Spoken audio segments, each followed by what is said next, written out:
This is the half man, half amazing ballin' superstar, Montel Vontavious Porter, MVP, and you are listening to Mitch, Please. Mitch, Please, since 2016.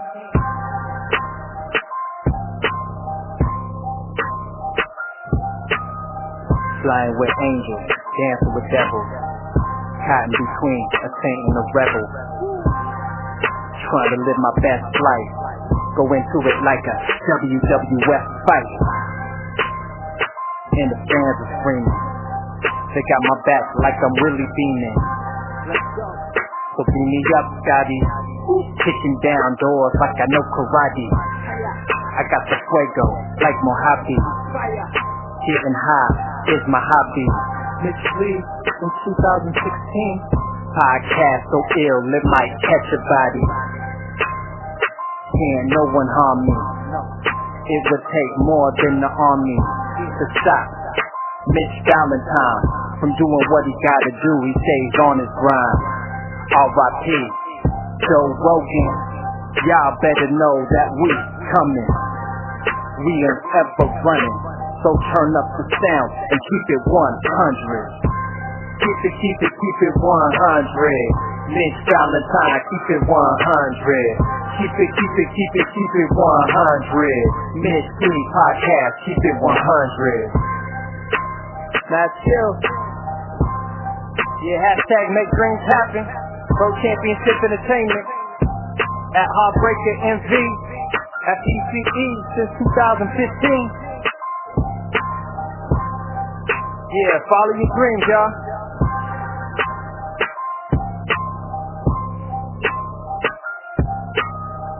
Mitch, Please, since 2016. What's going on, everybody, and welcome to episode 36 of Mitch, Please. I am Mitch Valentine, and thank you very much for giving us a click. Much love to everybody that is listening right now, and much love to everybody that listened to episode 35 of Mitch, Please with Venice DeMarco. One of our best episodes yet, no doubt, and I can't wait to get Venice DeMarco back on the show to continue his amazing story. And I just heard after that podcast that old Venice DeMarco might want to get back in the ring one more time. Looks like he might have some plans to do that. So we're definitely going to keep him involved with this podcast. Again, thank you, Venice DeMarco. All right, and today on the show, I've got you a jam-packed show once again. It's raspberry jam. No, it's blackberry jam. No, it's just jam-packed, straight up. I've got Propane, one of my favorite people in pro wrestling, former PCW heavyweight wrestling champion. What his name is? Well, his name is Propane, and he will be coming up momentarily, guys. I'm going to keep this intro pretty short here. I also want to let you guys know that after the Propane interview, I am going to go ahead and talk about PCW, Pro Championship Wrestling. One more time, we're going to talk about my last experience there. I attempted to go to Extreme Measures, the 20-year anniversary show. So I'm going to go ahead and talk about it here on the show because that's what I do. This is Mitch, Please, and I want you guys to hear what happened. I know you guys want to hear what happened, so I'm going to get into that, and I'm going to answer some questions from you about PCW, and then I'm going to have to move on. And again, I'll elaborate further on that. But for now, I'd like to talk about what I'm doing. And before I do that, I want to go ahead and show love, a shout out, of course, Dupre for the theme song. Amazing guy. We're going to be getting in the studio, looks like May 19th. So hopefully I will have, again, that single that I've been teasing, The Prince of Paradise. It's not going to be on this show. You're not going to hear it. But maybe episode 37, it might be the debut of my upcoming single, The Prince of Paradise. Thank you to Dupre. Absolutely love that guy. Also, thank you to MVP, former WWE superstar, WWE United States champion, WWE Tag Team champion, Impact Wrestling champion, etc., etc. The list goes on and on. He also just released a TEDx Talks. Well, I guess TEDx Talks released an MVP special. It's on YouTube. It's really good. It's really, really good. It's about 15 minutes or so, and it's really, really good. I highly recommend you guys checking that out. It's TEDx Talks MVP on YouTube. It's really inspiring. He talks about his time in prison, and he talks about a lot of things. So much love to MVP. He's always been great. Always been great. I've only met him one time. We hung out. That's when I did that drop, or that's when he did that drop, and it was a couple years ago. I think this is a third time, maybe fourth time I've used it here on Mitch Please. I just love it. It's honestly my favorite drop. I'm so proud that I was able to get that drop. And again, MVP is a great guy. So, yeah. All right. And who else is a great guy is me. I'm a great guy, right? I gotta be. I'm doing my best. And I just started a new job at SunStor Solar Energy. So basically what we do is we do solar. We do the solar panels. We also have solar batteries that are starting to get real popular, and these things are real beneficial for homeowners. Of course, I don't know how many homeowners I have that listen to this show. Hopefully a lot, and hopefully you feel comfortable with talking to me for 45 minutes because that's what I need to do to help you. I need to set an appointment, set you up with an appointment, and come over there with my trainer who knows everything about solar. His name is Matt, and the guy is amazing. He's been doing this for 5 years. I've never seen somebody know so much about something, and that's a shoot. And what we do is, like I said, is if you set up an appointment, or an appointment, either way, an appointment. If you set it up, guys, with me, it helps me out a lot. I get $50 just for you setting an appointment with me, and it's free. There's no charge. Like I said, 45 minutes. We answer all your questions you have about solar. We show you what our products can do to benefit you and your family, and that's it. And then the decision is yours. So, guys, if you are a homeowner, if you know a homeowner, please keep me in mind and set an appointment. Mitch, Matt, all of it, all three of them. Appointment, Mitch, Matt. All right? I would really appreciate it. And speaking of setting those appointments, Got Mitch Marketing is up and running. All right? I'm not super open as far as my schedule, but if you have a project, if you have a event or an event, because do you guys know, I'm taking an English, my final English class I can take in a community college, and so I'm getting real comma-y. I'm using those commas like I've never used them before, and so yeah, and I'm doing a lot of things. And an event, not a event. It's an event. So if you have an event, that just doesn't sound right. Anyways, whatever. You guys know what I'm saying. So, yeah, if you have something going on and you want some advice or some help marketing, promoting, please feel free to send me a message, shoot me a text, give me a call, Snapchat me, tweet me. I'm at HeartbreakerMV on all social media. So you guys know how to get a hold of me. All right? And finally, I want to go ahead and remind you guys that June 15th is the big day. Pro Championship Entertainment returns, and we return with 2 events.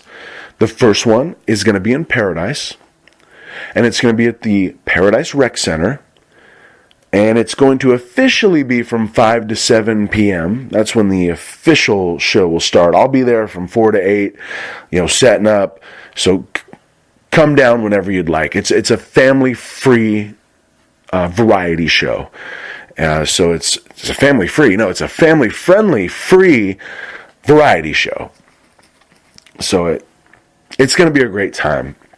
You know, we've got Robin Valentine and the House Cats are going to be there doing music.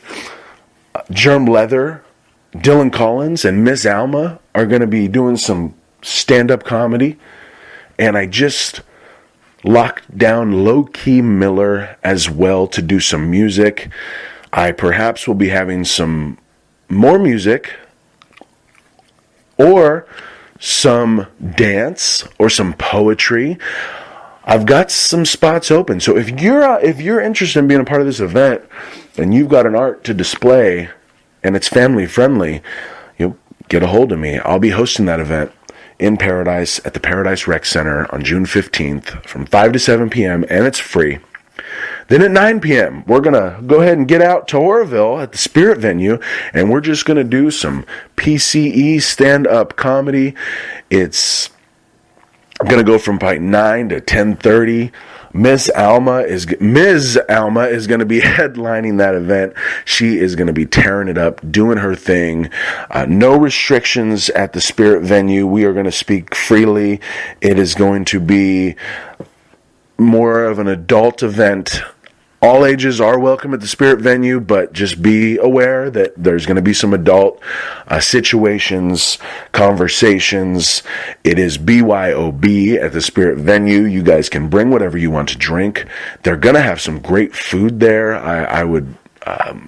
I would believe better than the food choices we had last time in October, or last time at the Spirit venue. It's a great venue. It really is. I wouldn't be coming back to the venue if it wasn't a great venue. Nathan does a great job. He's building that venue. He's doing a lot, and we're going to be doing a lot at the Spirit venue, and I'm going to have more to say on that probably next episode of Mitch Please, but Spirit venue is the place to be. The Paradise Rec Center is the place to be. Both of those events on June 15th, Pro Championship Entertainment. I'm super excited, guys. At PCE since 2015 on Instagram and Twitter. And, of course, there is the Pro Championship Entertainment Facebook page. You can go ahead and like and share and all that fun stuff. Like I talked about, the Got Mitch marketing page is on Facebook. And this podcast, Mitch Please Podcast is on Facebook, facebook.com/Mitch Please Podcast. Go ahead and show us love. I think that this is actually, the Mitch Please Podcast page has the least likes of all my pages, which just blows my mind because I do this more than anything, and I love this. So please help me get those likes up on all my pages. And I really appreciate it. And my page that has the most likes is actually my Team Valentine page, where I post a lot of my pro wrestling. And, you know, speaking of pro wrestling, let's go ahead and jump right into our interview with one of my favorite people from pro wrestling, Propane. What my name is. Well, I'll tell you what my name is. My name is Mitch Valentine, and I'm sitting here next to my guest right now on Mitch Please. He is the former PCW Heavyweight Wrestling Champion. He is a former party bouncer. He is a former lot of things. And we're going to find out all of those things. Please welcome to the show, Propane. What's up? Oh yeah. I cornered you. I pulled up to Butte College and I caught him coming out of his classroom and I snatched him up, put him in the car, and I said, let's do this thing, dude. And I'm really excited to have you on the show, bro. Seriously. I know you have a great story and a lot of people don't know it. And we're going to learn a little bit about you today, man. Where are you from? I was born in Torrance, California, but I was raised up in Little Rock, Arkansas. Arkansas. So wait, so you're born in Torrance, and then when did you move to Little Rock? When I was 2. Okay. I'll never forget, there's a promo from The Rock about being in Little Rock. And he talks about Little Angle and Little Regal. Do you remember that? Yeah. Yeah, dude. So I'm curious about Little Rock, bro. Tell us about Little Rock. Let's see, where I was at, it was the hood, man. Just the ghetto part of it. It's like nowadays, everything that I lived at, wherever I lived, nothing but an airport. It's all tore down. All my memories, they're gone. That's all I got. Nothing. How long were you in Little Rock? Till I was about 13. Oh, dude, so a good solid decade plus. Yeah. Yep, I moved here. It was in November 21st, 2003. Well, hold up. So Little Rock, man. Let's talk about that decade in Little Rock. What was it? You said you were on the ghetto. Everything's torn up now. What was it like then? It was hell. Yeah, so just a bunch of gang violence, all kinds of stuff like that, man. Got arrested a bunch of times. What'd you get arrested for? At 10 years old? 10, 12? Yeah, 12. Yeah, 12 years old. First crime. That's it was 4 counts of attempted murder that got dropped to 2 counts of aggravated assault with deadly weapon. Whoa. Do you want to go into detail about that? Yeah, I don't care. That sounds like something crazy at 12 years old, man. Go through that incident or that event. Yeah, so it don't make a difference now because on Wednesday, tomorrow morning, I get it all erased like it never happened. Well, this show will come out long after it's all erased and doesn't happen, so ain't nothing no one can do about this. Yep. This is Mitch, please. We got propane in the house. Yeah, so where I lived at, it was a blood neighborhood. All through it was bloods. My brother was the only Crip. My dad was an OG back there. So on the block where I lived, my brother had like what you call a pass because of my dad. Then my dad got sick, so they decided they couldn't touch my brother, so they wanted to come after me. And so one day they just decided to shoot Roman candles and rockets in my house on the 4th of July. And one of them almost hit my dad. And so I went and got his 9mm, 45, ran up the road, cocked him back. And they are lucky that they turned the corner before I could open up on them.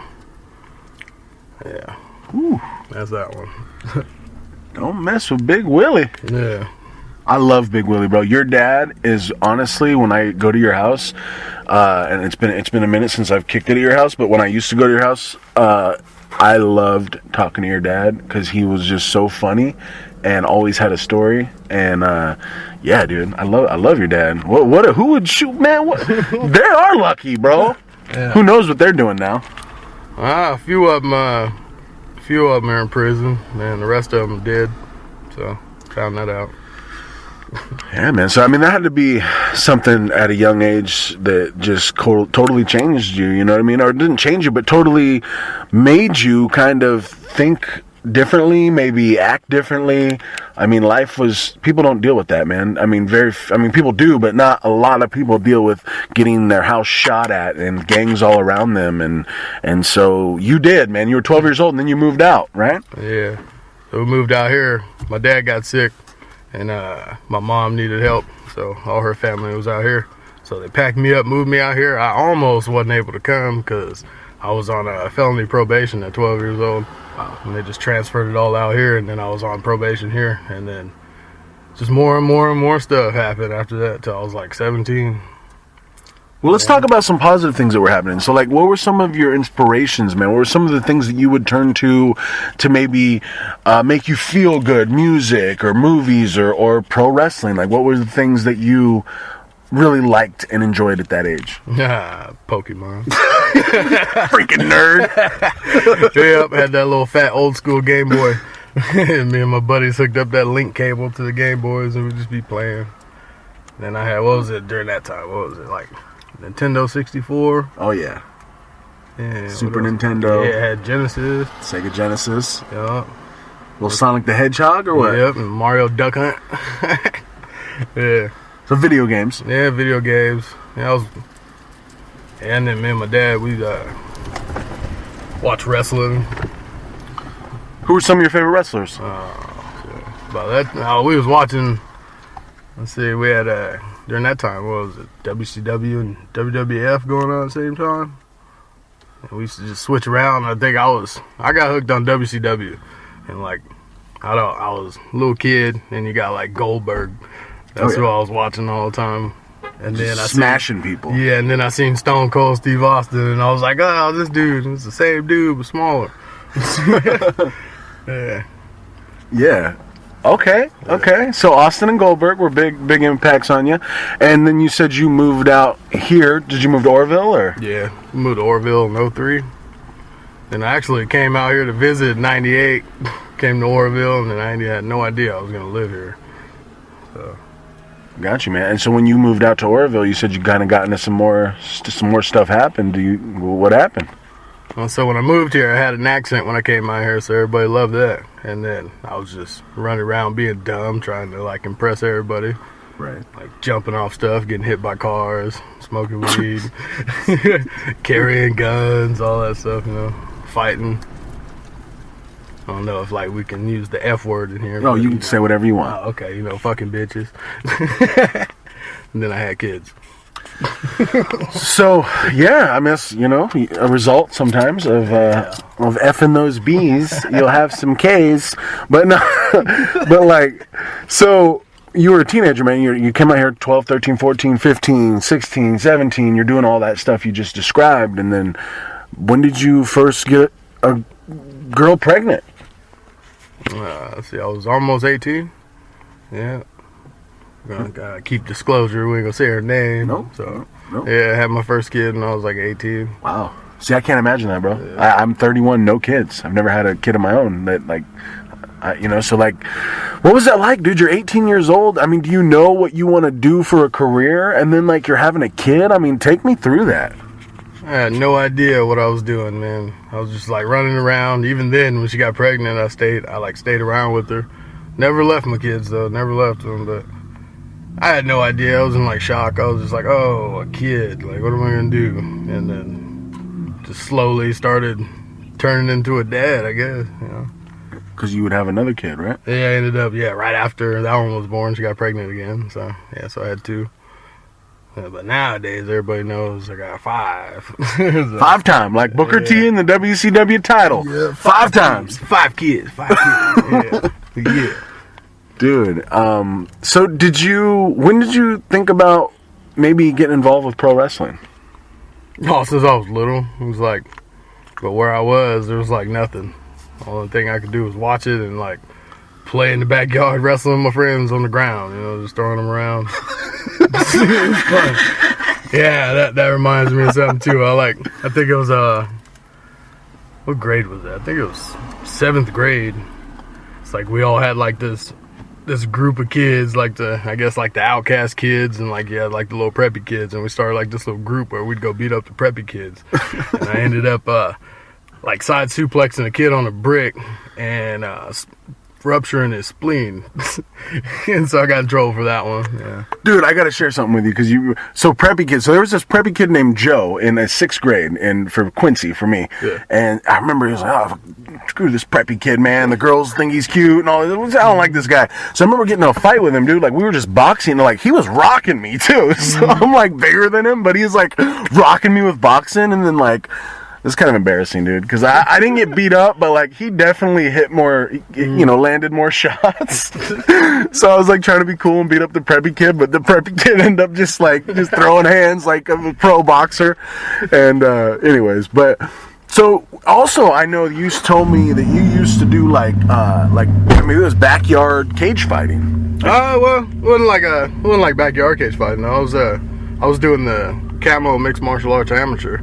Oh. I had 2 fights actually, and so my record is better than Casey Sanders. Well, I think everybody did. Wait, so camo. So you trained in, what did you train in? It was judo and American Kempo. Nice, dude. And so when did you do that?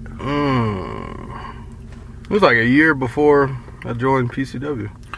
Okay, so you did some training. Like, so you did some training. How long did you like actually train, and then when did you have your first fight, and where was your first fight? Oh wow! So I think I trained like 6 months, and then my first fight was in Salinas against one of my buddies.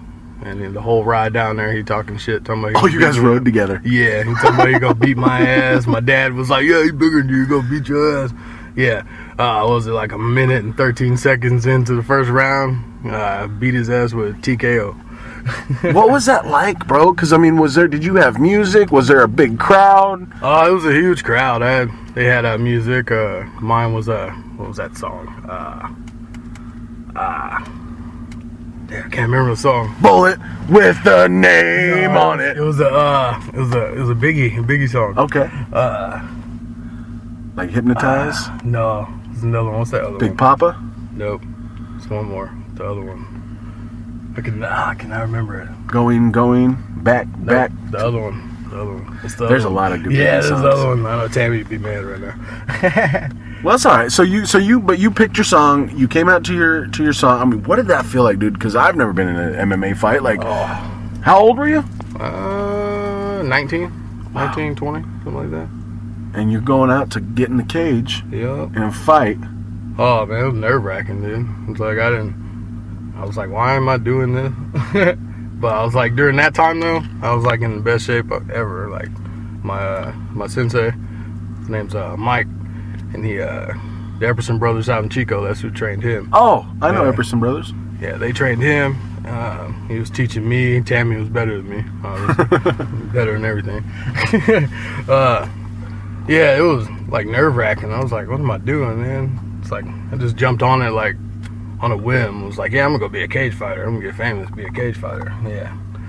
And Yeah, because UFC started getting big, you know, Yeah. 04, 05, coming on Ultimate Fighter right after Raw. Yup.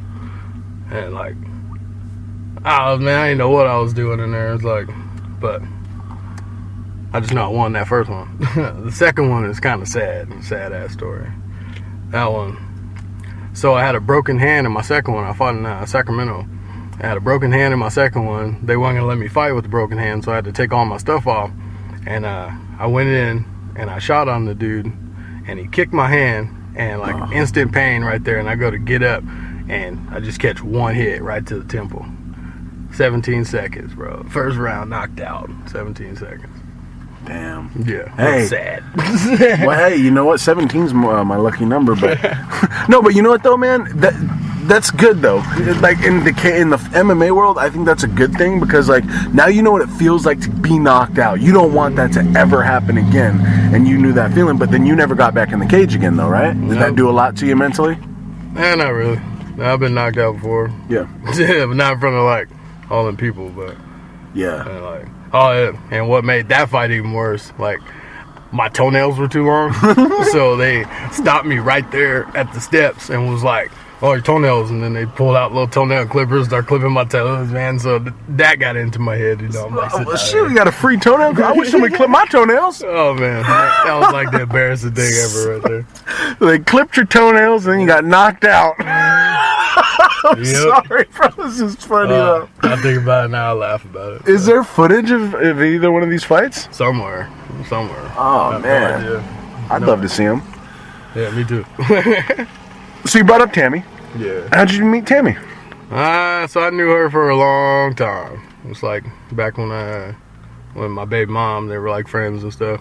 That's a whole nother story. Different time. Yeah.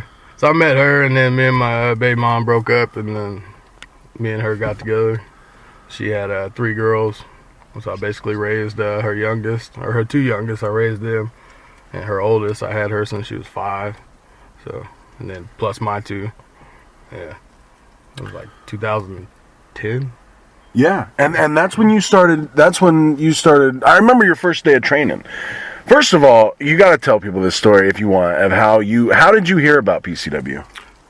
So Tammy and her sister Jessica, they were walking downtown, and she ran into, what was that guy's name? I think it was the Heartbreaker, Mitch Valentine. Oh yeah, I think it was downtown. I've heard of him. Yeah, and then I bought tickets off him, and then I came to the show. I think it was Fatal 4-Way, Extreme Measures. Oh yeah. That was 2010, right? May 2010. Yeah, May 2010. Yep, I think it was like the weekend after that. It was when you went out to the work for her. And so that first day, bro, is just so classic, right? Yep. You want to tell that story? Oh, the broken van. I was sitting out there for hours on the corner. So your first day that we picked you up wasn't actually the first day you trained, right? Because oh man, wasn't Shoop? Did Shoop have a van he was driving? That was his van, wasn't it? I think it was his mother-in-law's van or something. That big gray rape van. Yeah. It didn't work. It's like stuck at the church parking lot. Yeah, dude. Like with Shoop. So me and Shoop, we were like the first 2 guys to start back training in 2010 with Zach at the Loma Rica work farm, and so we were always riding together. And I don't remember why, but we decided to take a van. I know we picked up a couple people, you and like Ghetto Boy Eddie, Yeah, Maurice. and Maurice. Right, so it's me and Shoop in the front, three black guys in the back in this van, and so then the van and we've got all you guys in the van, and now the van won't start. Yeah. Oh my God, dude, just so classic. Like we were like, yeah, we got a crew, man. We're picking up all new people ready to train, and then the damn van, we couldn't get. Sorry, call Zach. Sorry, man. The van won't start. We have 3 new students ready to train with you, but our van won't. I'm sure he was real happy to hear that story. Yeah, probably. Yeah. But then when your first day was what, the next week? Yeah, I think so. Was it Wednesday? Something like that. Yeah. Take me through that first day. Oh, I don't even remember. So long ago. I have no idea. I know I had to run. I never ran. I don't think the whole time I was out there I never ran. I ran one time. Everybody looked at me funny. You power walked. Yeah, power walk. You want to call that power walking? Yeah. This was outside. I think, yeah, we were under that tree. Yeah. Yeah. It was hot. Oh, yeah. I hate being hot. Yeah. It's great. Oh, man, that was so long ago. I was like, man, who was all there? I remember, oh, yeah, you had us out there jumping jacks and squats. And I was like, dude. Oh, man. I remember that. That's like all I remember from then. That was a long time ago.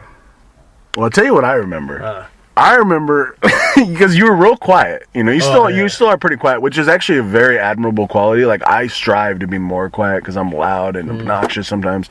It's kind of my gimmick. But I just remember you'd always be in the back seat, and you never say anything really. You chime in here or there, you know. Yeah. You weren't, but you would just when you said something, we would all shut up and listen because it was like, you know what I mean. And I just remember there's a couple funny things you said, but one thing that was really crazy to me in 2010 was you said, man, I don't know if wrestling. He goes, yeah. No, I gotta tell him, man. I'm sorry. You're like, I think wrestling. Like, do they plan it out, or what did you say? Like, do they? I was like, how you know who's gonna win? Like, what do y'all do? Like, yeah. Sorry. Oh, sorry, bro. It was like 2010, 2011. I'm like, is he really asking this question right now? I love it. I love it, man. You trained for a long time. Yeah, like, what was that, like 5 years? Yeah. Yeah. I mean, you would show up and you, when you would get in the ring, because a lot of times you wouldn't, right? but I'm gonna tell you right now, a lot of times, because you were dealing with a shoulder injury, which I would come to realize how serious those are later in my life. At the time, I was 22, healthy as a horse. I'm like, get in the ring, propane, just being me, and so, and I remember me and you we actually did a shoot fight one time, and I think you hurt your shoulder, and I hurt my shoulder. We both hurt our shoulders that time. Yeah. Like a little shoot submission thing or whatever. But when you would get in the ring, dude, you bumped so loud, and you were such a good bumper, and you just had a presence, because you're a big dude, but you had a presence. Yeah. And I always was like, man, everybody was like, dude, if you just put in more work or whatever, like, you could be really something special. And of course, you ended up being something very special and being the heavyweight champion, which we will get into. But yeah, it took you, I'm trying to think here, when you made like what was the first thing you did at a show as not being a fan? Security. Security. Yeah, you were the head of security. Yeah, just security. I think that's how everybody knew who I was. It's like all them years of just being out there mingling with the fans, talking to them, just having fun with them before the show started. And then became a wrestler, and they was like, propane, yay. Well, so your first match was in Clear Lake, right? Oh, my God, yeah. Let's talk about this one. This is good. Yeah, Dirty Dan. Yeah, it was singles, right? Yeah. You guys were the opener. Yeah, me and Dirty Dan out there in the heat. I remember, I was garbage. He was garbage, and we shouldn't have been in there. And I remember there was one part where he was supposed to duck a clothesline, and he didn't. And I just clotheslined his whole face. Oh, and then everybody else's favorite was was that the knee? Yeah, the kitchen sink. Yeah, that one. And then I think later on during that show, I think it was you, Wasn't it Chico? So I pretty much booked I booked the opener and the main event with Leonard out there in Clear Lake for that wrestling, Pacific Rampage Wrestling, and I just remember because I know Callis was. You guys were both like ready to be in front of a crowd, and I felt you guys were ready, and I know you guys at the time felt you guys were ready. So I just remember being like, well, then you guys will do a singles match, And I remember I think I might have helped you put the match together or whatever. Yeah. But then I just remember, and then at the end, me and Chico against the Shell Hammers, and then at the end I was like, well, you guys come back out, and I think you went after Shoop and Callis went after me, and that's kind of the show. And then Chico sliced Kimmy or something, and we're just trying to give them a reason to come back, maybe see me and Callis, maybe see you versus Shoop and Chico versus Kimmy.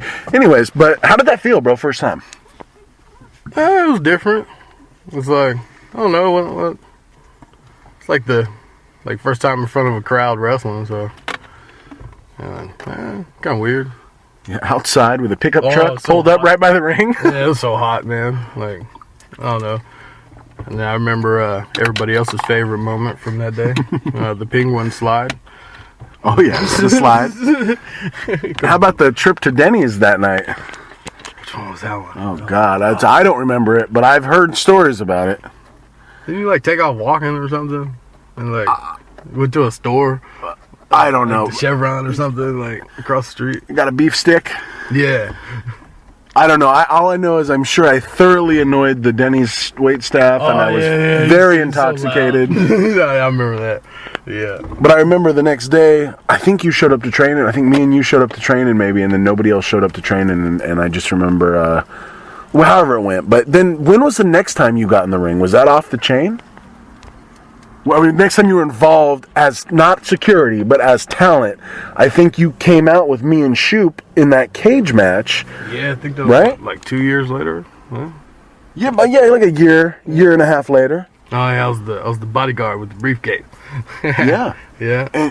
And dude, that was crazy because me and Shoop were main event in the auditorium with Zach and Rick. It's our second show in a row main eventing with them, and this one's in a cage. It's our first ever cage match. It's your debut in front of the PCW crowd as Shoop's bouncer. And then on top of all that, you're taking a damn frog splash through a table. Oh. Take me through it, bro. Yeah, so that got to be I think that's in a normal person's mind, that's the dumbest thing you can do. Lay on a table and watch a grown-ass man 10 feet above you just jump, and you just lay there like a normal, rational person, just move out the way. No, but they told me to prep the table, right? And I go to prep it, and it wouldn't fit. It wasn't holding me up, and so I got another table. And Zach jumps on me. He catches the piece from the table, hits him, so he drills his elbow right into my nuts, man. And you gotta protect your nuts, man. Yeah, I didn't know what I was doing, man. I remember right before that, the little bro hug, when Rick I went to go hit Rick with the briefcase, and he took it, kicked me, and just looked like I hugged him, and he laid me on the table. Yeah, that was, man, I don't know. But how did that feel? Because you're stepping out the curtain in front of Oroville, California. You're propane. You're not security. Yeah. You're propane, the bodyguard, stepping out there. I mean, were you nervous? Yeah, I feel like I was going to have a heart attack, dude. I still get that. Even though I ain't wrestling now, it's just as soon as it's time, start playing that music, when I start getting in, I feel what everybody else is feeling before they come out. Yeah. Well, let's go through a couple, maybe some highlights. I mean, I don't have any notes, bro. I didn't write anything down. I didn't expect to interview you today, but I'm really glad that you're on the show, bro. And me too. Yeah, dude. And I want to just talk about maybe some of the highlights that I remember and what you remember, and some of your favorite matches or moments or promos or anything. Because to me, the first thing that comes to mind is the Shoop Troop. Oh yeah, that was fun right there. Lee, that's a funny dude. It's he made all those promos, man. He made them all what they were. It's me, I never talked, so it's I just stood there and just did body language and just grunts. I was on house arrest a couple times. Yeah. And those. And Shoop, he was just I guess he'd be the leader of the group, And then I don't know if we count Kikyo, because she was with us during the first part. I think so. Okay, first of all, I think Lee and Shoop, I think they had a lot to do with the editing of those. Those are some of the most entertaining promos in the history of PCW. Oh, yeah. The way that they're done reality TV show style, and it was Shoop and you and Lee. And that's, and I know Kikyo, but I thought the main three were you, Shoop, and Lee. That was the Shoop Troop. Kikyo would tag or whenever she would be there, but you three were and really Shoop and Lee were like I said, they did a lot of the editing, but yeah, you were such a great dynamic because you have Shoop who can talk, Lee who talks and he's, whatever, but then you don't talk. You say one thing. Yeah. And what my name is. There it is. And how'd you come up with that? Oh, it's another song. Bone Crusher. I'm outside of the club, with the little twigger dude looking dude at the beginning. There, what my name is, Shawty. That little guy. That's why I heard it the first time. And I was like, I'm going to say that. There you go. And then how'd you come up with propane? I think you did. Yeah, we were in... Gosh, you don't say. No, I do. I remember because we were in the car going to some show, and I just remember thinking you should be propane because you're like the black diesel, right? Yeah. Like you're like diesel, like a bodyguard. So, but you're propane. Yeah, no, and then you just ran with it, bro. And that name is, you have made that name. Yeah, I don't even get called Will, dude. That's Will Roberts, man. Everybody I know call me propane. It's like, I'm like, nah, my name's William now. They're like, nah, you propane. I'm like, okay, whatever. So what do you think your favorite match was, like, your first year? Because I remember 2014 was probably your first year actively wrestling, going to different shows outside of PCW. Yeah. I know you did some WCWF. I know you did some GGP. I know you did some PWB, the WrestleCon, or the Stockton Con. Yeah. What do you think was some of your favorite moments that first year, maybe that first 2 years? Yeah, so I think like the first year I did, Bobby let me come down to Modesto for that Mardi Gras. Yeah. So we were in the Mardi Gras parade. I think that's when I debuted the Perfect Kings.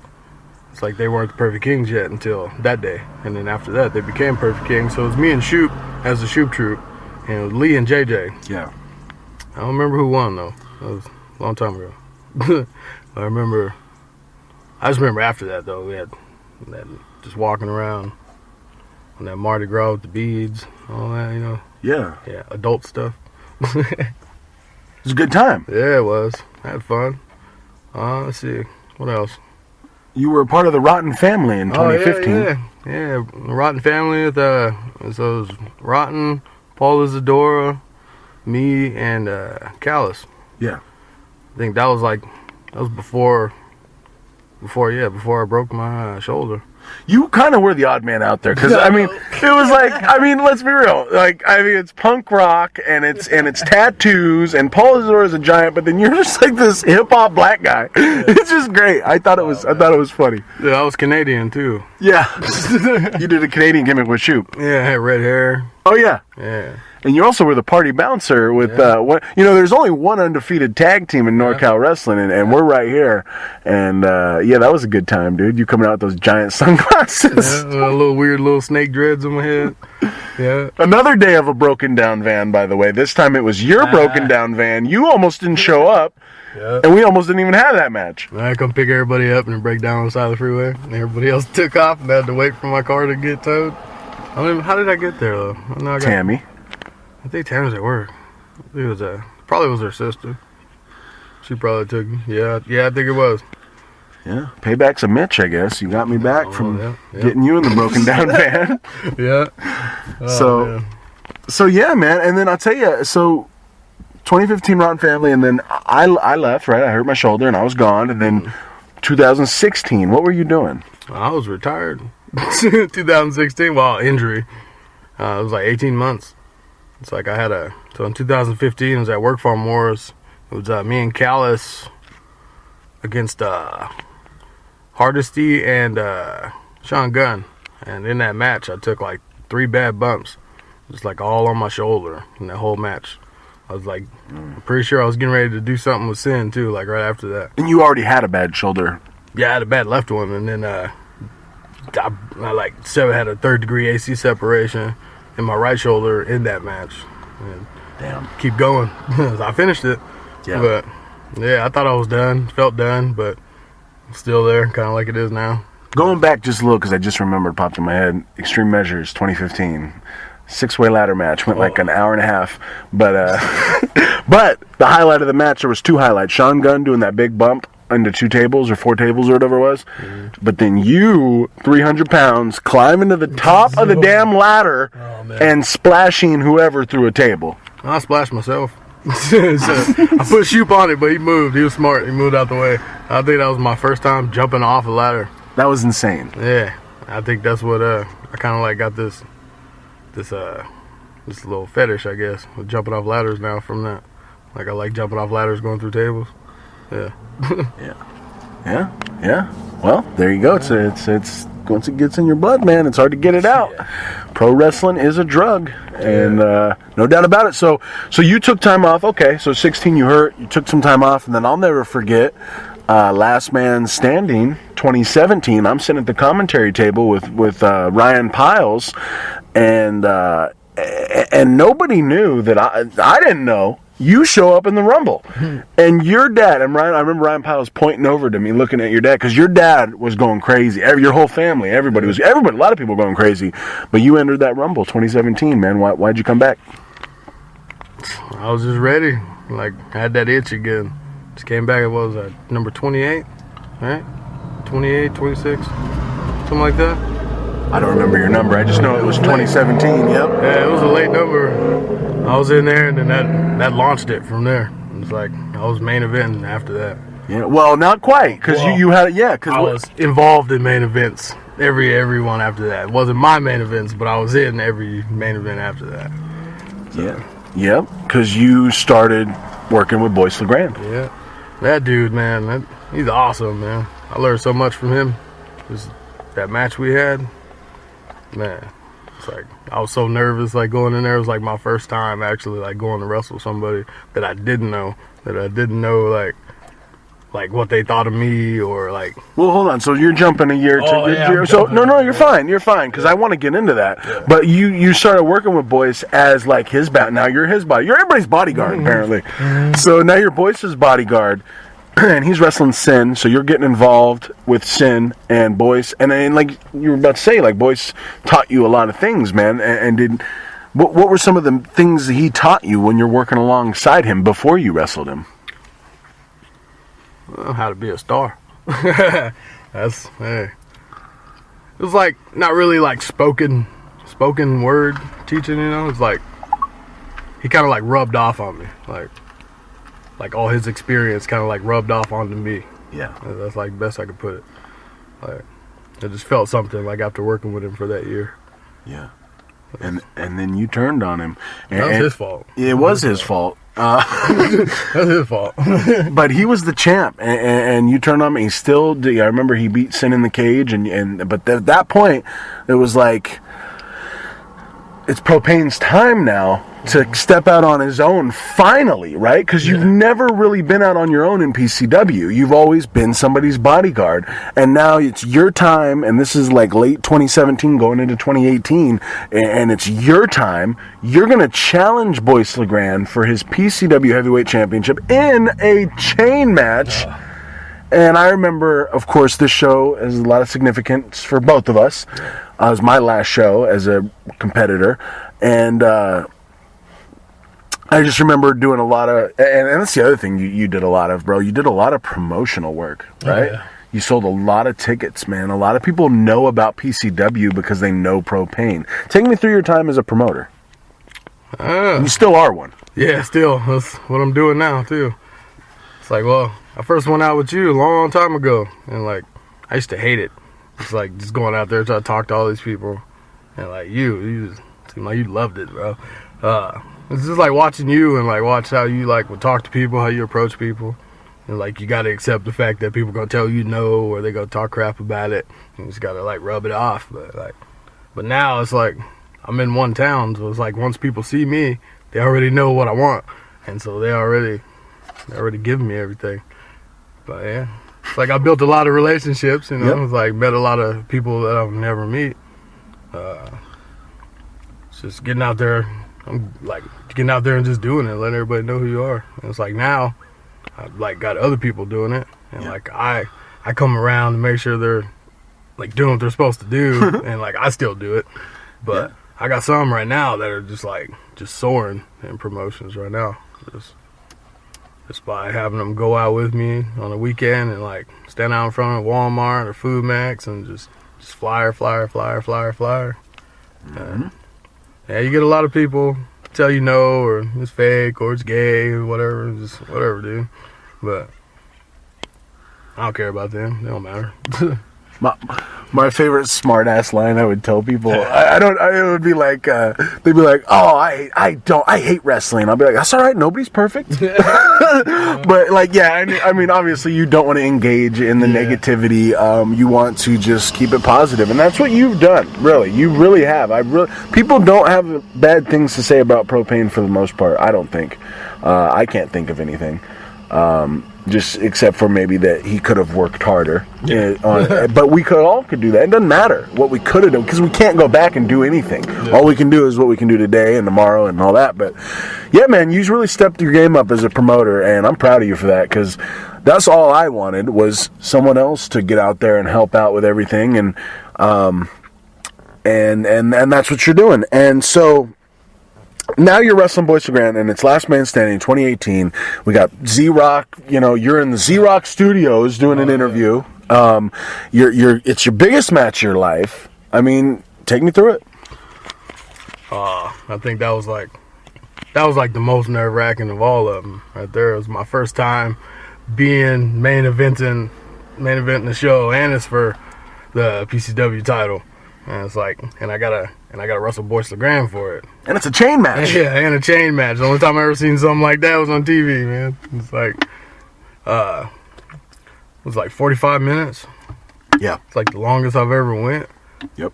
And it's like, I'd like to say that Boys didn't carry me though. I like to think that I pulled my own weight, but you know, I haven't talked to him about it. I hope that we see the same way, you know, because he love that dude, man. Like, he's great. Yeah. Like that match, man. It's just like all feeling. Like I have no words for that match. It's just like I just feel it. Like I feel like a little girl right now just thinking about it. Yeah. Yeah, man. And let's go through it. I mean, you won the championship. You got the 1, 2, 3. Oh yeah. And the crowd went nuts, and all the kids jumped in the ring, and you're celebrating with the title. And then, of course, someone had to come out and ruin everything. Yeah, James. Gonna go take it back from me because outside interference. But I'm pretty sure there's like no DQ in a match like that. But yet he still decided to like strip it from me and give it back to Boys. It was like because of outside interference, because he had a personal vendetta with Sin, and Sin came out didn't help me. He came out there to beat up on Boys again. And it's like, so I basically had, in that match I had to fight Boyce, Dominic, and Derek. And I remember that. Yeah, Maple always had your back, though. Oh, yeah, Maple did. I don't know what's wrong with her now and why she did what she did, but yeah. Well, let's get to that. So all the drama with James Hayter, and then he takes the belt from you. But then, next show, Extreme Measures, Triple Threat, you, Boys Legrand, the winner of the Rumble, Chico Lopez, Triple Threat, you pin Chico Lopez, not Boys, because ain't no one pin Boys in PCW, just like ain't no one pin Sin, but you pin Chico, and therefore you officially won the PCW Heavyweight Wrestling Championship. How did it feel? Great. Nobody said you had to pin the champ in the three-way, right? Yep. So, took advantage of that situation. Chico's down, pinned him. Yep. I don't even know where Boyce was. Don't matter. He losing his title. That's where he was. He wasn't there. Oh, yeah. The biggest thing I remember from that match, well, two things I remember from that match was when they gave me that double superplex from the top rope. I almost died. Remember watching back that video? My head came like so close to like just breaking my neck. Yeah. And do you remember when they set the table up and they jumped on the table and the table didn't break? No. So so they had that strong table that finally got broke like a couple months ago. Finally broke. So they set a table up out there. So was it Chico put Boyce on the table, and Chico went up to the top top turnbuckle and jumped off to the outside. Voice moves, and Chico lands on the table. Table don't break. Oof. He goes and flips it over. I'm sitting out there looking at him like, man. And then luckily they flipped that table over, so I didn't have to go break it. So. Dude, I mean, you were in some crazy ass matches defending that title. Once you won the title, that just began. Because that's the thing is, winning the title is one thing. That's great, but then being the champion and defending it, that's a whole nother thing. And you know more about that than I do, because I only defended the title twice, and then I hurt myself like an idiot, and that's what happened to me. But what happened to you was you defended it against Chico Lopez, Pandemonium, and again, Maple took a crazy bump through a table. And how was that match? Well, that one was pretty good. Like, me and Chico, we always had a chemistry. Like, he's one of the ones that trained me back at the old work farm, so we always wrestled. Like, we knew, like, I knew that match wasn't going to be bad. There was not going to be a bad thing about it. Like, anybody I wrestled from the old work farm, like, we've all spent so much time together, like, we know each other in and out. So, but that one, man, I thought he was going to win at one point. Like, thought he was going to get me, but no, I win. Well, Chico is definitely, like, technically one of the, like, most fundamentally sound, and he's just really good wrestler. You know what I mean? And if you are having a match with Chico, you're gonna have a good match. Yeah, and you gotta wrestle, and you gotta move, and you're gonna get kicked in the face, and you're gonna get sliced. No matter, out of nowhere too. Just like anything can happen when you wrestle on Chico. Yep. And then we had Shoop was out there too. I think like Shoop was messing with me because he said that I didn't deserve be the champion. Like, I rode him all the way up there to get it, and he just thought that he should have been champion, not me. Shoop wants that title bad, and it's eating him up. Yeah, and it really is. And I love Shoop, and I know you love him, but I know that you guys definitely got in after Chico. You got in a very, I think, heated storyline, not only with Sin, but with Shoop. Shoop basically forced himself into your storyline. I gotta call it a storyline, bro. I'm sorry. It's Mitch. Please, I am not gonna lie to these people, but I mean, you had an angle with Sin, and like I said, and Shoop tried to come on the show, by the way, and like totally talk like in character and everything, which is fine. Hey, if you know what, you speak from the heart on this show. This show is speaking from the heart. So you tell your stories however you want to tell your stories. And the way I saw it, as again just watching on Facebook as a fan and on YouTube or whatever, is like Shoop, Sin, Propane, PCW heavyweight title. It's going down it off the chain, and it's supposed to be a cage match. Then it's not a cage match, but I was there live, and I had 2 children with me. I had to take the children outside. We could not watch the whole match. It was definitely the most brutal match in PCW history that I've ever seen. And take me through that one. Well, that one, so it was supposed to be the Cage of Chaos, right? And Shoop snitched. So we couldn't get the cage. He like called California board or whatever, and like they talking about they were gonna fine us and all this crap. And so we ended up just doing a death match. But Shoop, he would just like get on there and just run his mouth. He was like going all personal and just saying something to Sin, and then turn around and say something to me, and then say something to Sin, and then say something to me. And so we're like, okay. We contacted management. We was like, put him in. Just let him in. He wants to be in there so bad, let him in. Yeah. And so he got what he asked for. Oh, like, yeah. That match was brutal, man. I got my head cut open with a pizza cutter. Yep. But shoot, I don't know, like, what is wrong with that, man? Like, well, we went into detail about that on episode 31 of Mitch Please, if you want to hear all the details from that match and everything Shoop endured. But you got sliced with a pizza cutter. You lost a ton of blood. Yeah. Did you go to the hospital? No, I didn't. I was like in and out all night. I think like I was going in and out in that match after that because I lost so much blood. I remember looking at you and just like shaking your hand or whatever, and I could tell, man. Like I thought you were concussed. No, that's what it felt like it though. But it's like all the blood loss. Yeah, it was deep, man. It's like surprised that I even knew where I was to like finish everything. But like I knew that I wasn't gonna get close to no light tubes because I ain't that dumb. Oh, hell no! I just I knew he said one too many personal things to Sin, so like I got lucky in that match. Sin was focused on Shoot, right? And so me, I pull a little thing from, the Ultimate Opportunist, Edge. Yep. I waited and played the game, and I had my little trusty sledgehammer, like Triple H. And then when Sin's back was turned, knocked his ass out, didn't shoot. There you go. Another successful title defense. Now let's get to it. Yep. Let's get to what seems like, as of now, the final chapter in your wrestling career. Rick Luxury was the number one contender. He won the California Cup, right? Mm-hmm. So he's the number one contender. You're the champion. Again, this is probably one of your mentors in wrestling, Rick Luxury, a guy that, he eats, sleeps, and breathes wrestling. He's wrestling personified. He, of course, loves PCW. He's a former however many time champion in PCW. And, the fires happen, right? Yeah. So now the Municipal Auditorium is not something you guys are using, or you haven't used, and you're not using on April 27th for the Extreme Measures, which might have already happened by the time we drop this, actually. Sorry to say, but we'll definitely get a plug for that show. But anyways, I digress. So, last man standing, going back, Oroville Southside Community Center. You're defending your PCW championship against Rick Luxury, and you put your career on the line, and he put his career on the line, and go ahead and take me through it. Yeah, it was like, wasn't big enough for both of us, man.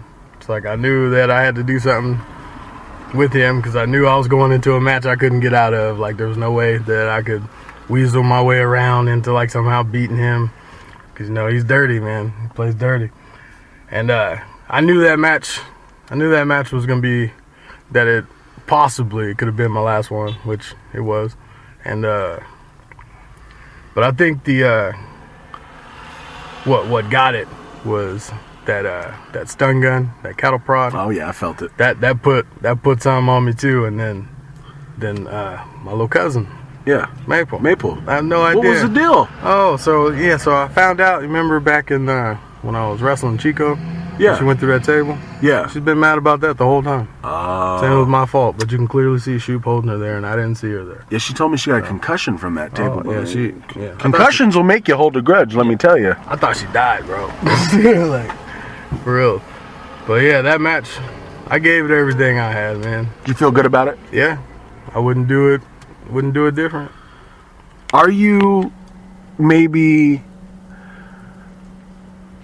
considering ever coming back for one more match? Time will tell. Because you never wrestled Mr. Primetime. Yeah. You wrestled me one time and I beat you at a birthday party. Yeah. Was there anybody that you wanted to wrestle that you never wrestled? Let's see. My student.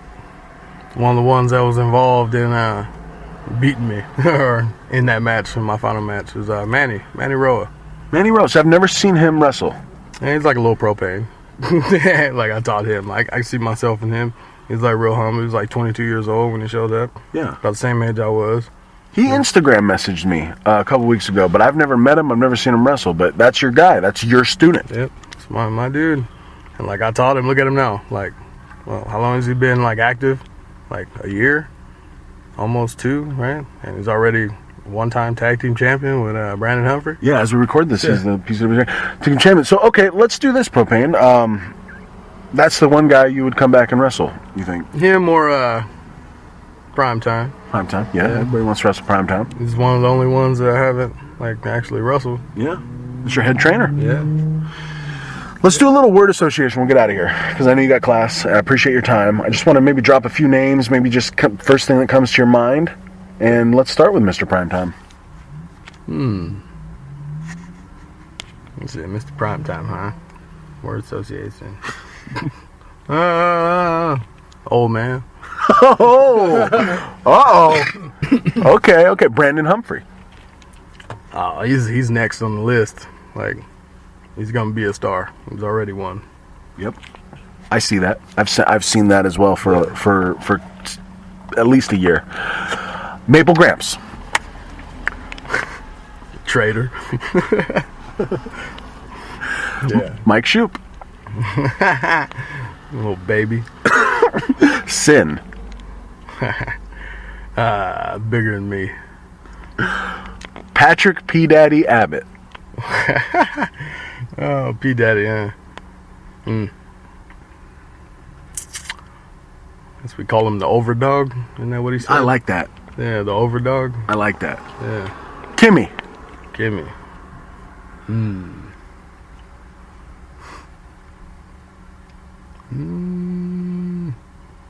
The baby's wife. I guess. Oh gosh, let's see. Johnny the Muscle Dog Metzger. Where did that dude at? Didn't he move back to Florida or Georgia or something? I don't know. I missed the shit out of that guy. Man. Like I would get like phone calls, and he's just on my voicemail, and like I call him back, and he don't answer the phone. So I don't know what's up with him. Ghetto Boy Eddie. Oh, money. Yep. I like Eddie a lot. Yeah. All right, let's end with one more. Mitch Valentine. The heartbreaker. Yeah, I think I got one. I think I got another. Let's see, I got 3 matches left in me. I'll give him one. Oh, that'd be an honor, brother. I always tell people there's one guy I would come back to wrestle in PCW, but really there is 3 for me as well. And for me, it's Prime Time, it's Pat, and it's you. There's also Boyce that's on my mind, and there's also Keita Murray on my mind. But for you, you said there's 3 matches, and it's Prime Time, and it's me, and it's who else? Manny. And Manny. Okay. Yeah. And those things always change, man. That's the thing about life. It always changes. I know for you, life has changed dramatically. You're out here at Butte College now. You've got a serious career in mind. What is that? You want to go into that? Yeah, so I'm getting ready to actually graduate. I got 1 semester left, and then I transferred to Chico State to go do work on my bachelor's, and I got a 1-year master's program that I get to do. It's social work, and right now I'm currently working towards getting this internship at Juvenile Hall. So I figure I can help somebody with all my life experience. Absolutely. Yeah, so I think I was doing this before. I think a year before I was champion, and then while I was champion. And like that's one reason why I don't see myself coming back like soon. It's like because I got so much going on. It's like I coach youth football. I got school. I got kids. It's like in between school, I got to go to work. And it's like. And you're promoting PCW. Promoting the shows. Still, I got so much stuff, man. It's like I don't even have time to like do anything that like I want to do to chill out. Well, and you're recently, hashtag send it. Yeah, send it. Yeah, I'm up in the gym, so you never know what happened. You never know. Making a lot of life changes, man. A lot on your plate. I admire you for it, bro. I admire everything that you're doing in your life. I'm proud of you. I really appreciate your time today. Where can people find more out about Propane on social media? William Butler. Just go to my house.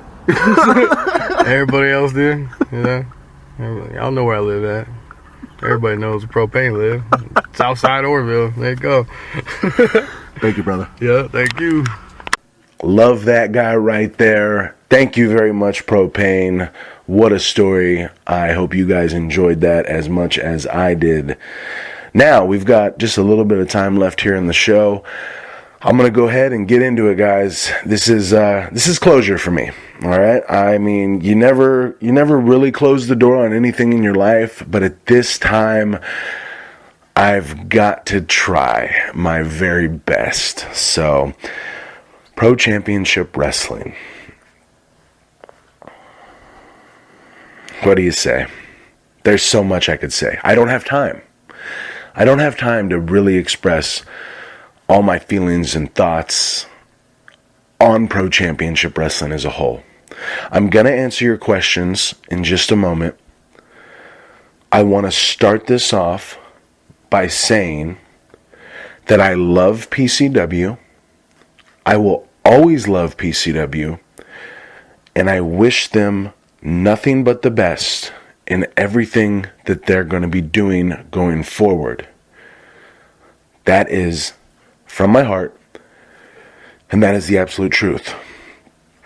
Now, I would like to inform my friends, my family, my fans, the listeners of this show that are interested, maybe they've heard something. This is what happened on April 27th, 2019. Okay? On April 26th, 2019, I was texting with Zach Reeb, the owner of PCW. And to go back just a little bit further, the day of WrestleMania, Zach called me, and we talked for 2 hours. It was a great talk. And that might be one of the longest conversations we had. Usually we go about an hour, sometimes an hour and a half, but we talked for 2 hours on April 7th, right, WrestleMania. So, because, as Johnny the Muscle Dog Metzger said, in the middle of a PCW ring here in Chico, California, everybody loves WrestleMania. And I love Zach, and he loves me, and and we're straight guys, so it's a man love, and it's a great love, and it's a love of basically this is the guy that helped me live my childhood dream. He taught me pro wrestling, and he taught me how to promote a show, and he taught me how to be more confident, and he just taught me and guided me to do a lot of other things. Okay, let's be real. But I love him, and I wanted to be supportive of PCW. That's what I want to do. That's what I'm going to do. So fast forward, night before, April 26th, night before Extreme Measures, I text Zach. I said, man, I said, because Bradley Rotten's another guy that loves PCW, and he hasn't been there in a while. And so me and Brad hang out quite a bit. And I said, Zach, I said, if you'd like me and Rotten to do some live commentary for Extreme Measures, man, we would be more than happy to. So he said, yeah, man, go ahead. He goes, go ahead and do it, and then I'll listen to it, and if I like it, maybe we'll use it, and we'll have a talk, and this and that. And I'm like, okay, so cool. That sounds great, And in my mind, I know that there's a couple of people in PCW that just don't like me. And they have animosity and hatred and all these other just horrible things, right? And I really feel bad for them that they hold on to that because it's not healthy. But regardless, I was just a tiny bit hesitant about showing up to the Orville Southside Community Center because of these very few select people that have these feelings that perhaps are not unjust, because we all are humans, right? We all make mistakes. We all do things that we regret. And I know in my 20s, and even in my 30s here, because I'm 31, I made mistakes with the way I conducted myself, with things I said, with things I did on social media, and I'm very aware of all these things. And I turn it all over. Here's the thing, and I'm not religious at all, guys. I think religion sucks. It's weird, but I believe in God. And I have faith, and I give God all my stuff, man. I really been getting on this, really trying to get better, just overall as a human. And you give God, you turn everything over to God, man. That's what you do, because that's what I do, because that's the way my life is going, and my life is going amazing, and it's because of God. So, of course, I showed up at the Orville Southside Community Center with a shirt that says, I am who God says I am. And I knew that was going to definitely affect, I knew that was going to have an effect. And I had my iced out cross necklace on. And this is who I represent now. I don't represent PCW. I don't represent PCE. I represent God. That's how I'm living my life. So anyways, so back to this experience here on April 27th. So I show up. Okay. I walk right up to the door. Before I can walk through the door, Brandon Humphrey put his hands on me, on my chest, and attempted to forcefully shove me backwards.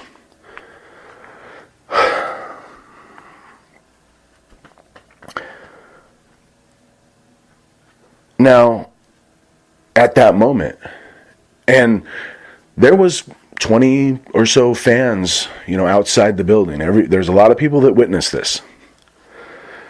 So at that moment when this guy is putting his hands on me and cursing me out and telling me I'm not welcome and all this stuff, I noticed something just spectacular that happened. Because I was ready for a physical altercation. I was ready to fight. I thought we were going to fight. So he put his hands on me, he shoves me back, and then he continuously tries to shove me back. And I'm just like, what are you doing? But what happened, guys, was amazing. Because here's what happened. He looks down at my chest and he sees the cross necklace. And it was so crazy. He freezes, he jumps, he hops back. He was a hopper. Brandon Humphrey became Brandon Hopper.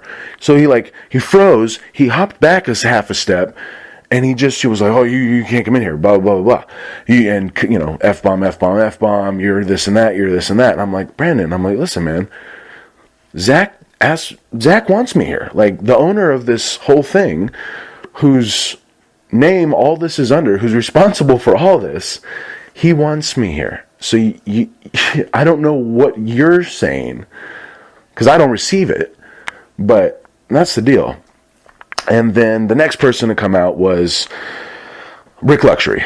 And again, this is just going off the best memory I can here with these events, because it was about a half hour and so much happened. Half hour, 45 minutes, so much happened. So Rick Luxury was the next guy to come out, and he said, you're not welcome here, Mitch. You need to leave. And I said, okay, well, Zach wants me here and even wants me to do commentary. And then Rick, got all mad. He stormed off. Then Propane came out. Of course, our guest here on this episode of Mitch Please. He came out, told Brandon to get out of there, and just asked me what was going on. And I said, dude, I'll show you the text messages, man. Zach wants me here. He even was cool with me doing some commentary. I'm just here to celebrate PCW, man, 20 years. And of course, Propane he's like, cool, man. It's all good. We'll figure out what's going on. Okay. And then Zach came outside and talked to me, and he's like, hey man, I love you and I want you here, but there's a couple people that don't want you here. And I completely understand where Zach's coming from, because he's got a show to run, right? And this is a big show, and he doesn't want pissing off some of his talent, and I get that. So I'm like, listen, man, if you guys don't want me here, I'll leave. I'm not here to cause drama. So I'll be more than happy to leave. I'm here to support. I thought I was doing commentary. I'm here, because I love PCW. And then here's the funniest thing, guys. I just got to give you the most humorous, hilarious thing I saw. Shoop and Kimmy show up. Right, I'm talking to Zach. And I say hi to Shoop, and of course Kimmy just does not.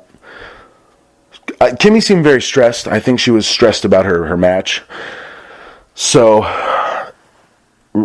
I just remember, and I don't mean to say this to bury people. I'm not trying to bury anybody. I'm really not. I just have to say it how it is. And this is the funniest thing that happened. So here you go. So Kimmy goes up to Rick. I said, because Rick's outside at this point. Tons of people are outside. And by the way, Keita Murray and Mike French and Chico Lopez and P. Daddy, all these, great guys. We're all saying hi. Everything's fine. I have no issues with everybody, nobody else. There's just 3 people that are having an issue here. So Shoop and Kimmy show up. I say hi to Shoop. Kimmy goes up to Rick, and whatever Rick said to her, and then Kimmy, and I've never seen an adult throw a tantrum the way I saw Kimmy throw a tantrum. Kimmy, threw her bag down and whips her hair back and screams if he stays, then I quit PCW. And I was just I looked at Zach. I was just, wow. I was like, wow. And she storms off, and it was just, honestly, it was hilarious. I'm sorry. So yeah, that's a whole nother story. Kimmy's, of course, a former guest on this show. Her first couple matches in pro wrestling were with me. We have a history. Obviously, she has hate in her heart that I hope goes away for me. And anyways, like I said, she seemed very stressed about her match. And that's a whole nother story that is really none of my business to tell. So you guys can figure on that one out on your own. So anyway, so from there, now I've got Zach, talking to Zach. Now Rick's outside, and Zach tells me, and this is what really shocked me. And again, this is not to bury people, guys. This is to give you my side of the story of what happened. Zach tells me, listen, I love you. I want you here, but there's a couple guys that don't want you here. I go, Zach, who doesn't want me here? And he's like, well, Rick just yelled at me in the locker room, and he doesn't want you here. And I said, wow, man. I go, Rick yelled at you in the locker room? I go, that's really disrespectful. This is your show, and everything's in your name. And for somebody to yell at you seems very disrespectful to me. So then he said, also, Sin doesn't want you here. And that blew my mind. Like, that was the shocker of the day for me to hear that. Because actually, I don't think I told you guys, the first person I said hi to in the parking lot when I got to the venue was Sin. And he seemed a little standoffish.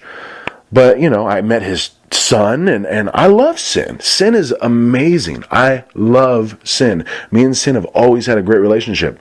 I think I booked Sin for his first PCW show. Like, he's been on this show twice. Like, he's great. I love him. So for when Zach told me that, I was just completely it was mind-boggling. And from there, Zach said, okay, listen, if Rick and Sin say you can stay, then you can stay. I'm going to leave the decision to them. And I said, okay. Either way, it's all good. So then I'm talking to Rick and Sin, and Rick's laying it out for me like, you know, you broke the cardinal rule, man. You called the cops on PCW, you know, when Levi Shapiro kicked you in the head and gave you a concussion. And I said, you know what, man, you're right. I did call the cops. And that wasn't something I'm super proud of. It's the only time I've ever called the cops in my life. But I did it because, number one, I was concussed and kind of out of my mind a little bit. Like, I wasn't right. And that during that time, and this, of course, was a year and a half ago, by the way. And I said, you know what, man? What am I going to do? Am I going to just beat the crap out of Levi Shapiro, murder him, and go to jail myself? Like, I didn't know what to do. No one else cared. No one else was going to do anything. And on top of that, like I said, I understand. I said, you know what? I understand that. That's fair. You don't do that. You don't call. And I go, but I didn't call the cops on PCW. I called the cops on Levi Shapiro, right? Because he's the guy that assaulted me in a environment that's supposed to be basically a live movie, right? We're not supposed to kick each other in the head. So as hard as we can. Several times. But I forgive Levi Shapiro, man. Nick, whatever, Robinson, whatever his name is. I forgive that guy. I know that he did what he did because of him. And, you know, I forgive him. So then the next thing Rick said was, well, you tried to make your own angle, and you challenged AJ Kirsch to the Rock the Promo Championship, and you wanted it at Extreme Measures, and you called out PCW on that and tried to make your own angle. Have you guys watched the video on YouTube and my YouTube, youtube.com/theimage_Valentine? If you watch the video, if you share the video, please share the video. But watch the video. I never said PCW. I never said Extreme Measures. I never said April 27th. So I might have shot a comment out like, hey, April 27th would be a good day. But that promo and that angle, whatever you want to call it, is real. First of all, I want AJ Kirsch's championship because he doesn't defend it and he's claiming to be a champion, and I can out-promo him. So it's not an angle. It's real. And PCW had nothing to do with it. So I tried to explain that. Then Rick said, well, you might jump the guardrail. And I said, well, first of all, I thought I was going to be doing commentary at ringside. And I go, but if you guys want me to do that, you know, of course, I'd be happy to support. I'm here to support Pat. You know, that's why I was there, really. It's 20 years of PCW. Yes, I'd like to support that. But my friend is in the main event challenging Rick, the guy I'm talking to, for the title. I'm here for that. I want to support my friend. So anyways, I just basically, and then Sin, like I said, his main thing seemed to be the cop thing. And I get that. Honestly, hey, you're right. This is a brotherhood. This is camaraderie. We don't call the cops on each other. I completely get that. And you know what? You also don't kick your brother in the head as hard as you can. So that's my deal there. But again, this is all in the past. There's nothing we can do about it, and we all must move on. So at that point, they asked me to please leave. Me and Rick hugged. I said, I love you. Thank you for everything we've done. I'll probably never see you again. Hug sin. I was again in shock that he was against me. But again, we all have to do what we have to do. We all are on our own path, right? And PCW is not my path anymore. And it's so hard to accept. It's been so hard to accept, guys. It really has. I've been trying to be done. I have, easy for me to say. And I have been trying to be done with PCW since 2015. Like, I have been ready to be done. I've been frustrated with the way the business is ran. I've been frustrated in general. So this has been difficult, obviously, and that's why it's important to talk about it. It's important to have a counselor out there. If you're listening, guys, it's important to have a counselor and talk about things that you're having a hard time dealing with.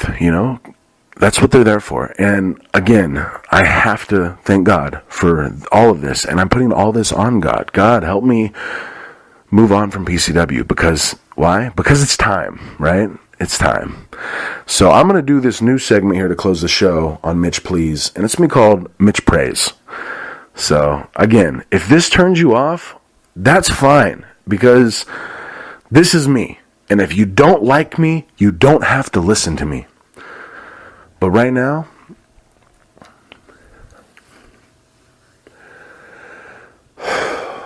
I just want to say, God, thank you for everything that you give to me. Thank you for my memories in PCW.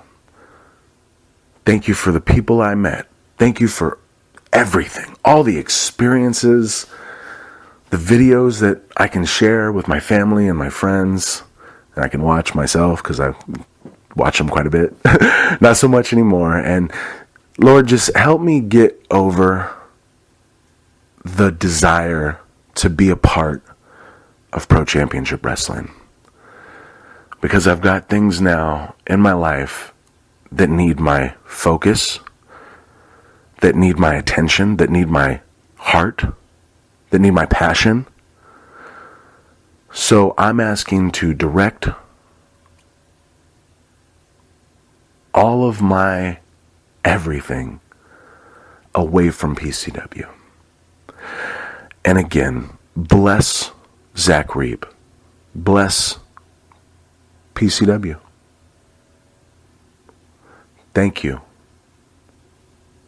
for everything. And anyone out there that has hate in their heart for me, I forgive you and I love you. And I wish the best for you. Lord, bless those people as well. In Jesus' name I pray. Amen. And thank you very much for listening to this episode 36 of Mitch Please. And here at Mitch Please, it's all love.